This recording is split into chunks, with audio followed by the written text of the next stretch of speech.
or anon is the word that the King James used, but it means immediately the fig tree died.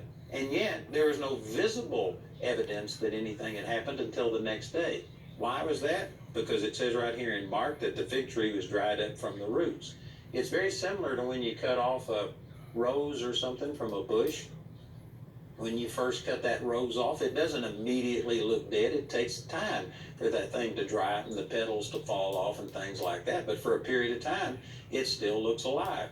That fig tree looked alive, but the moment Jesus spoke to it, it was dead. But it died underground. It died in the root system, and it took a while for what had happened below the surface, out of sight, to become visible.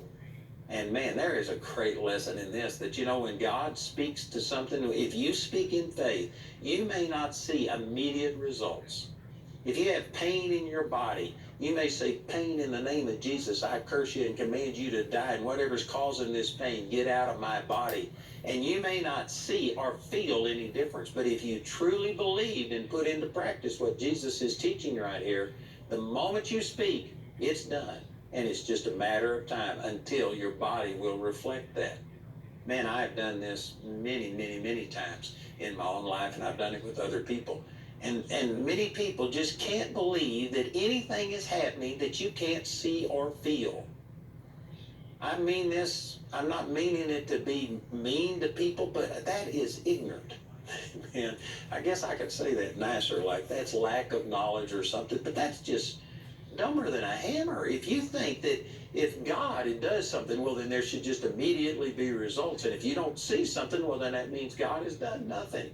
That's not true. He spoke to this fig tree, and it was dead the instant he spoke to it, but it was dead at the roots. And it took a while for what had taken place below the surface to become visible above the surface. And it's the same thing in our life. You may have a cancer in your body, but if you speak in faith and don't waver and believe, do the things that we're going to be talking about in the next few verses, well, then what has happened in the spiritual realm will become evident in the physical realm.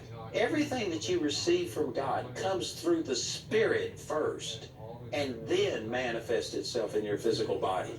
A lot of people don't understand this, and they think that healing is coming from the outside.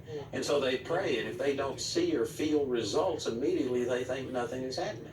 But you receive healing in your spirit first, and then your soul embraces it, and you convince yourself, you persuade yourself, and you deal with that doubt. And if you stand and don't waver, well, then what has happened on the inside of you will come out to the outside, and you will see the physical manifestation.